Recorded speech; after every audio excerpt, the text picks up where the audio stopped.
Seguimos aquí, lunes 18 de octubre, son las 13 horas, 1 minuto, y ya estamos en contacto con el ingeniero Guillermo Andró. Muy buenos días, Guillermo. ¿Qué tal, Mario? Buen día. ¿Cómo estás? Bien, muy bien. Bueno, contento en un hermoso día, ¿verdad? Con una temperatura ideal, así que disfrutándolo, aunque en este momento estamos en el estudio de la radio y bueno, pero sabemos que afuera hay un solcito maravilloso, así que el día es espléndido. Guillermo, bueno, quería charlar con vos, sobre todo porque vos tenés una crítica aguda, filosa, constante, contra lo que llamás la oligarquía parásita. Y me encantaría que le dijeras a los oyentes qué es para vos esa oligarquía parásita y por qué la llamás de esa manera. Bueno, mira, David Ricardo, un economista clásico, el Manuel Belgrano de los ingleses, judío, en 1815 le dice a la reina: tenemos que terminar con los cazadores de rentas públicas. Estos parásitos ponen en peligro el desarrollo, la continuidad del desarrollo industrial inglés. Necesitamos entonces terminar con la oligarquía parásita y crearla en países como la Argentina. O sea, una clase social que se apropie de la renta pública, o sea, los genuinos recursos del Estado, claro, para hacer fracasar el proyecto industrial argentino. Bueno, con idas y vueltas, pero lo lograron de forma muy importante. Decinos qué son las rentas públicas. Para la economía clásica, para el cristianismo, para el judaísmo, los genuinos recursos del Estado no son los impuestos al trabajo, la producción y el consumo, o sea, al trabajo. No son los frutos, el valor generado por los hombres, sino el valor generado por la sociedad. ¿Cuál es el bien dado por la sociedad? La tierra. La renta es la retribución al factor de producción de tierra. Por lo tanto, para la Biblia, para el cristianismo, para la economía clásica, que es científica, el factor de producción tierra es el que debe aportar los fondos para sostener el gasto público. Y debe salir del 1,5% del valor de la tierra. Eso fue la Revolución de Mayo, a través de su ley de enfiteusis. Correcto. Y eso genera un desarrollo industrial inmediato. Bueno, Argentina tuvo ley de rentas, el sistema rentístico, los entes recaudadores, todos se llamaban rentas, hasta el año 72. Con los golpes de Estado, porque acá hay que tener en cuenta, por lo que estuviste hablando, que cada golpe de Estado lo que significó con toda claridad fue un retroceso del sistema de rentas, o sea, cumplir con el objetivo de David Ricardo y de la geopolítica británica. Entonces, el primer golpe de Estado en el año 30 fue para poner el impuesto a los réditos. ¿Quiénes fueron los que defendían a capa y espada? Los socialistas. Si vos ves los discursos de los socialistas, fueron feroces en la legislatura, y eso que era un impuesto que se ponía de emergencia por 4 años. Claro. Bueno, esos debates que realmente son para tomarlos y demostrar lo que significó eso como germen de todos los 160 impuestos que tenemos hoy al que trabaja y produce. O sea, la Argentina milagrosa, eso que Armando de Rivas llamaba un milagro de la historia, se hizo en base al sistema de rentas de la Constitución argentina, basada en la ley de enfiteusis de la Revolución de Mayo, que a la vez se basa en el Levítico, el sistema fiscal de rentas de la Biblia. Punto, es así de fácil. Ahora, fíjate vos qué impresionante. Tenemos universidades, academias de ciencia, hombres de la política, que a lo único que se dedican es a ocultar este principio fundante de la civilización, de la paz y del progreso. Porque depende del sistema de rentas que venga a nosotros tu reino.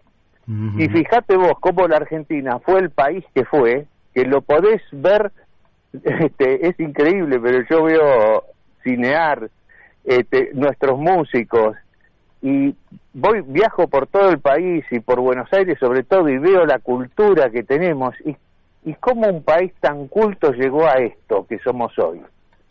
¿Entendés? Sí, claro. Bueno, hubo todo un cambio estratégico generado desde el exterior en complicidad con nuestra oligarquía, porque por supuesto, si la oligarquía, vos le decís que se van a apropiar de los recursos genuinos del Estado, por lo tanto acá no solo no trabajan por 3 generaciones los trabajadores, sino que los que no trabajan es la oligarquía, parásita, sí, que se ha dedicado a ser parásito y por generaciones viven sin trabajar.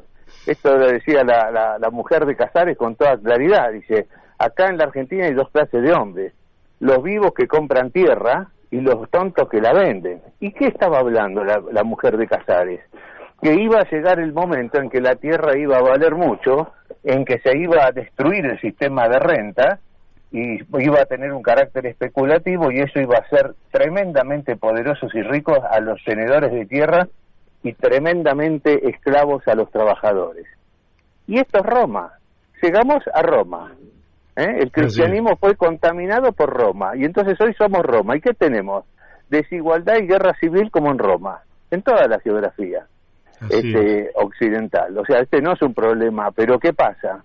Argentina es el único país en el mundo, por eso la trascendencia de Manuel Belgrano, de San Martín, de los Hombres de Mayo, que hicieron una revolución clara y concreta, que no es más que una revolución fiscal, la misma revolución fiscal que hicieron los judíos cuando se fueron de Egipto, por los impuestos del faraón.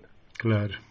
¿Entendés? Sí, y cuando llega Cristo en un tiempo como este, a Judea, ve a los judíos que habían sido liberados esclavizados, como están los argentinos hoy, esclavizados y sometidos y humillados por el pueblo, por el imperio romano en alianza con su oligarquía, los fariseos, que homologaron el derecho romano con el derecho divino, como hicieron Vélez Sarsfield acá en nuestras universidades. Eso te quería preguntar. ¿Por qué los economistas, yo sé que algunos, en fin, estarán totalmente penetrados por una ideología que se les enseña, pero cómo puede ser? Mira, yo ahora no revisé bien los números del presupuesto nacional, pero pongamos que debe andar en algo más de 13 billones de pesos para el año próximo, ¿verdad? Si vos lo tomás al tipo de cambio, en fin, del que se ve en la calle, te debe estar dando, pongamos, no importa, peso más, peso menos, 80.000 millones de dólares el presupuesto nacional. Es decir, que es un gasto público del Estado Nacional más pequeño que el de un Estado, no de los Estados Unidos, lógicamente, que estamos hablando de billones de dólares. Estamos hablando de que nuestro gasto público nacional es más pequeño que el de Israel, ¿verdad? Que es un país más o menos un poquitín más grande que Tucumán, y nosotros somos un país. Ahora, ¿cómo puede ser que un país que el dominio primario de su suelo, subsuelo, el espacio aéreo, las caídas de agua, etcétera, etcétera, son del Estado, ¿cómo puede ser que no recaude apenas 80.000 millones de dólares para cubrir los gastos que el Estado tiene para brindar los servicios elementales de seguridad, salud, etcétera? Tenés que diferenciar que son 2 sistemas totalmente opuestos. El sistema de rentas es un sistema que acelera la economía, claro, que hace abrir industrias, que termina con el empleo público en forma automática, porque nadie se quedaría en un empleo público a ganar 50.000 pesos cuando vos ves que lo están llamando el primo, el tío, el abuelo, venite que puse un local más, una industria de esto, de aquello, y ganás el triple de plata acá. O sea que el gasto público se desintegra cuando vos volvés al sistema de rentas. Porque el sistema de rentas estuvo hasta el año 72, Uh-huh.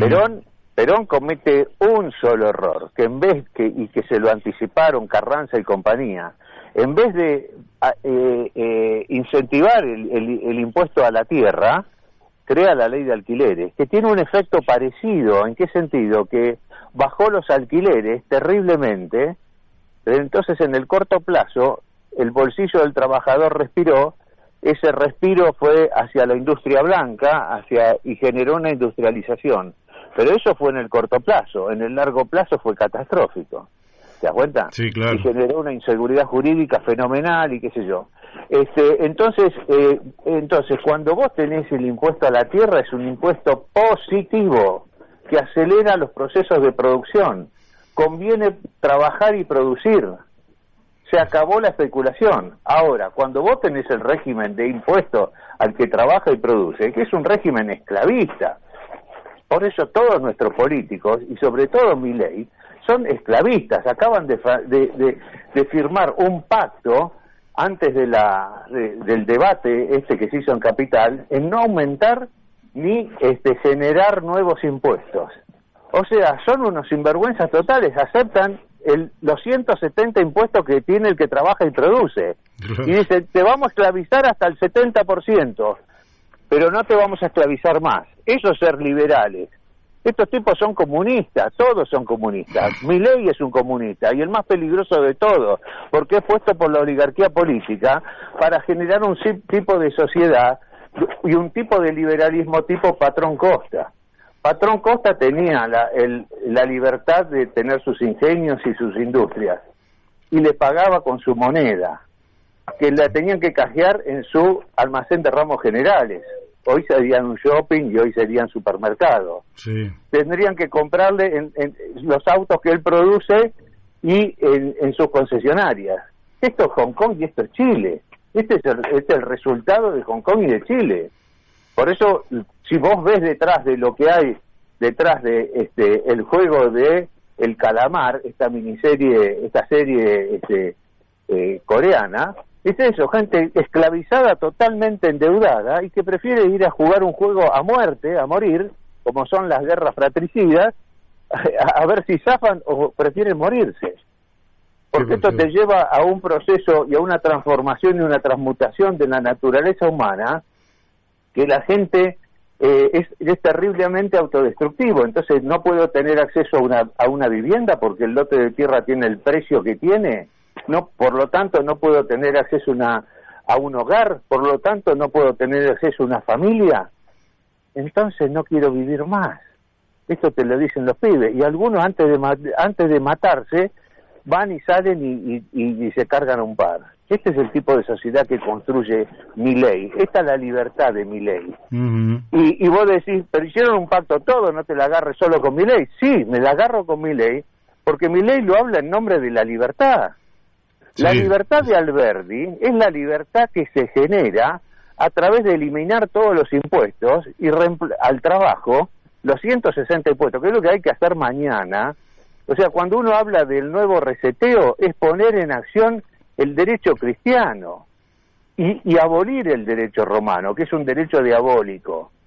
La lucha entre el bien y el mal es esa lucha. Entonces, sí.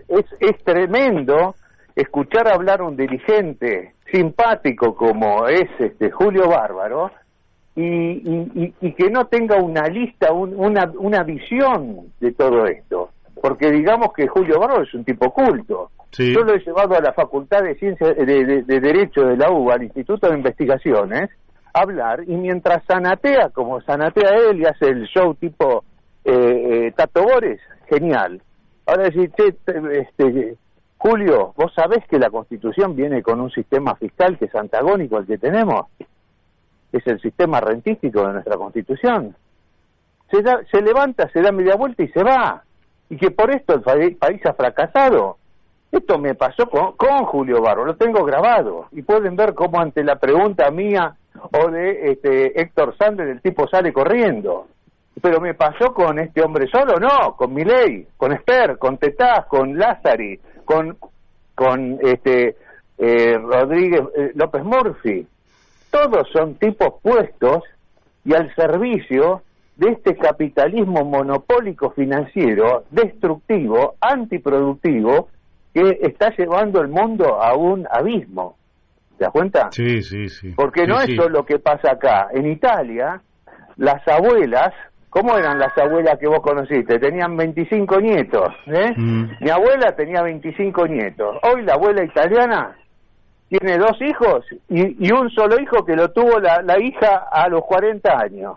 O sea, es un proceso autodestructivo total lo que estamos viviendo. Está frente a nuestros ojos. Y la Iglesia es cómplice. Pero hay buenas noticias, Mario. A ver. Porque, bueno, hoy, por ejemplo, se estrenó el sábado pasado. En el Gomón está la película sobre Silvio Gesell. La vi. Yo voy a ir hoy. ¿La viste? Sí, la vi el sábado. Ah, bueno, no sé, yo tengo mi sorpresa, pero a no ver te voy a decir pasa. nada, pero sí, yo la fui a ver el día sábado. Sí, porque, viste, acá todos tienen libertad pero el Libre Tierra de Silvio Gesell se basa en las ideas de Manuel Belgrano, las ideas de la Constitución Argentina. No sé qué interpretación le han dado en esa película. Lo mismo que el Libre Moneda. Bueno, esto estaba absolutamente silenciado. El año pasado fuimos a dar una charla a la Facultad de Ciencias Económicas. ¿Y dónde la dimos? En el Consejo Académico. ¿Por qué? Porque no quieren que se sepa. ¿Y qué fue lo que pasó con todos los profesores? Y, pero ¿cómo puede ser que nosotros no sepamos nada de todo esto? O sea, acá lo que ha habido es un engaño. Nos han engañado y han usado las universidades para engañarnos, para meternos una economía neoclásica que es una pseudociencia. ¿Te das cuenta? Sí. Al servicio de la oligarquía parásita. Pero la oligarquía parásita, para sostenerse, necesita de la élite parásita, que son los intelectuales. ¿Te das cuenta? Que trabajan todos en las universidades, en los INTANC y en las academias de ciencias. Yo en el 2012 denuncié en un congreso internacional a las academias de ciencia por la corrupción de la ciencia económica, del derecho y de la historia. Bueno, hay buenas noticias.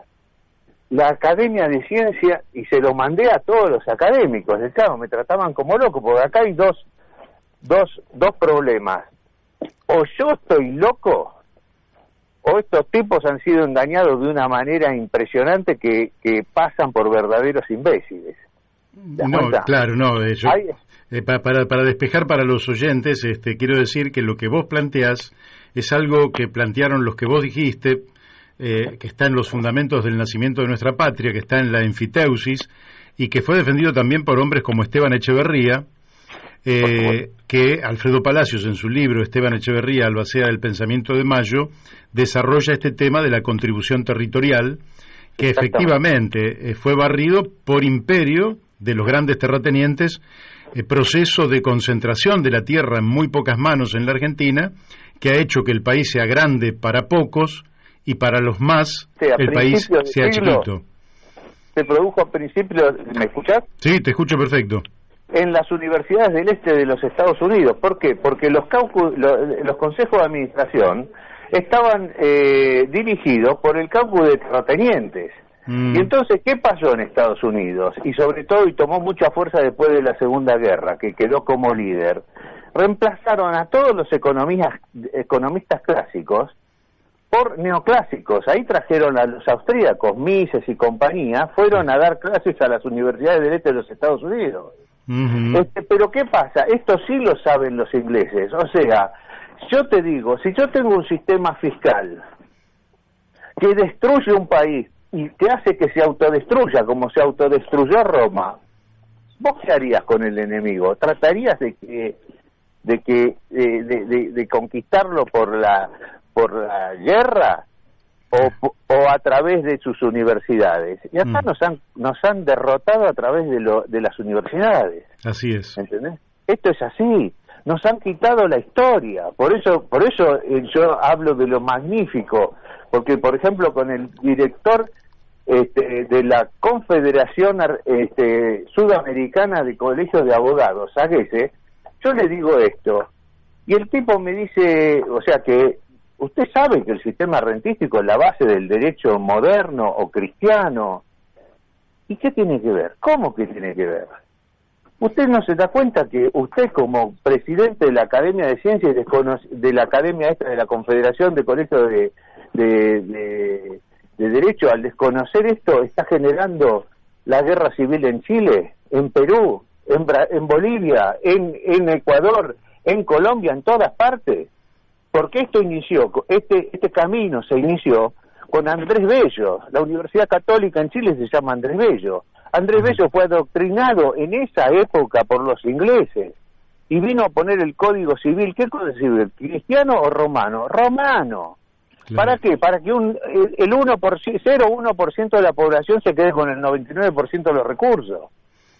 Es claro que esto es un fenómeno que se produce primero poco a poco y luego de repente. Entonces, ¿qué te quiero decir con esto? hasta mi generación, y la nuestra, que pertenecemos a la generación del baby boom, el acceso a la tierra era fácil. Claro. Conseguir un lote, es decir, acá, tiempo atrás, te comprabas un traje y te regalaban la escritura de un lote. Eso pasaba en Buenos Aires y pasó acá en La Plata, yo soy de La Plata. Pero hasta hace poco, antes de la ley de loteos, cualquier persona de cualquier clase social accedía a un lote. Bueno, esto se acabó. Y entonces hoy la generación de los millennials, por eso los millennials se rebelan mal, inclusive apoyan una actitud suicida, engañados por Milei. ¿Por qué? Porque ellos no tienen ninguna posibilidad de acceder a la tierra para vivir ni para trabajar. Están condenados, como dijo Dalmacio Vélez Arfield, cuando Dalmacio Vélez Arfield, ustedes pueden ver en los comentarios del artículo 2503, dice: hemos decidido abolir el derecho de enfiteusis de acceso a la tierra. Y hemos decidido volver al puro derecho de los romanos, y agrega, y será el alquiler y el arriendo el modo de acceso a la tierra para futuras generaciones. O sea, que estaba sabiendo que esto que le pasa a los coreanos le iba a pasar a una determinada generación de argentinos. Bueno, son los millennials. ¿Te das cuenta? Claro. Que hoy no pueden acceder a un departamento, que están obligados a alquilar. ¿A qué precio? Porque hubiese dicho, a ver, ¿a qué precio? ¿Al 10% de un salario? No. Alquilás al 100% de un salario. Vos vas a laburar todo el día, te vas a casar y vos solo para pagar un alquiler. Y tu mujer va a trabajar para que coman y paguen la luz y todo el resto. Esto es así. Así es. Esto es una locura demencial. Por eso me hierve la sangre cuando escucho a gente como Milei o Julio Bárbaro hablar con esta liviandad, porque Julio Bárbaro es un tipo culto. Milei la va de culto y no saben esto. Entonces eso es lo peligroso. Y se cumplen las primicias de Winston Churchill, Ataquemos a la Argentina, destruyamos sus industrias. Lo hicieron. Vos conociste lo que era el Gran Buenos Aires. El cementerio. Yo soy del Gran Buenos Aires. Sí, yo soy del Gran Buenos Aires. Bueno, vos viste después del 76 para el 80, ya el cementerio yo transitaba eso y veía todo ese cementerio de industria. Bueno, yo te advierto una cosa, Mario. Si hacemos la reforma fiscal, todas esas industrias reverdecen, porque si el empresario argentino está acostumbrado a remar en el dulce de leche, que estamos acostumbrados, es porque hay una demostración de que somos capaces de hacer cualquier cosa. O sea, repetimos aquello, pero tenemos que tener firmes las bases de nuestra historia. Porque acá para sacarle la médula a una sociedad hay que sacarle los fundamentos históricos. Tenemos que saber quién fue Manuel Belgrano y la reforma fiscal que él propone. Porque dice lo mismo que dice Cristo. Cuando entra Cristo al templo dicen, ¿debemos pagar impuestos a Roma? Le preguntan, ¿no? Y entonces, por supuesto que la religión, el cristianismo, no era una religión más del imperio. El imperio convivía con todas las religiones de los países conquistados a través de su panteón. El cristianismo es atacado porque es un poderoso movimiento de reforma social que viene a terminar con el antiguo régimen. ¿Entendés? Por eso los persiguen, los matan, los meten en el circo romano, se lo dan de comer a los leones. Bueno, esto es lo que el mundo necesita, y la Argentina es el único país en el mundo que lo tiene institucionalizado. Nuestras mentes intelectuales, nuestros académicos, no saben nada de todo esto. Perfecto, pero el dato está, y el hecho mata el relato. Esto no puede seguir así. Esto no puede seguir así. Ahora, ¿por qué motivo hay en la Argentina? Yo te pregunto para conocer tu visión. Yo tengo mi opinión, pero acá el entrevistado sos vos. Hay temas en la Argentina. Este que vos planteás es un tema que no se trata. Como el tema de la deuda. La deuda nunca se investigó en la Argentina. Nunca el Congreso, en 38 años, el Congreso nunca auditó la deuda externa. De la misma manera que desde 1994 estamos sin ley de coparticipación federal, o sea que hay temas como que no se tocan, son vacas sagradas. ¿A qué atribuís vos que estos temas justamente no salgan a la luz? Que está pasando en este momento, porque yo cuando digo estas cosas, siempre hago referencia al nombre de la Rosa, que explica por qué la Inquisición. La Inquisición vino para cambiar esto mismo que se hizo acá a través de guerras civiles. En el 1100 hubo un cambio en la iglesia cristiana que se transformó en romana, o sea, en su opuesto. Y Benedicto se equivoca cuando dice que Occidente es la amalgama entre el cristianismo, Grecia y Roma. No, es la lucha constante. Y estamos en un round más de esa lucha constante entre el cristianismo y Roma. Este gran reseteo que se está dando, que puede salir hacia un mundo monopólico como el que están queriendo algunos, ¿no? Sí. Y un mundo financiero monopólico, pero les está estallando en las manos. Entonces, el gran reseteo, como en el año 1, es volver a las bases de la economía científica, que la podés encontrar en la Biblia. La Biblia era, o sea, toda la ciencia se desarrollaba en los monasterios, las abadías y las bibliotecas cristianas. Eran centros resplandecientes de santidad y conocimiento. Y eso fue trasladado para el año 1200 con la Inquisición en refugio de holgazanes.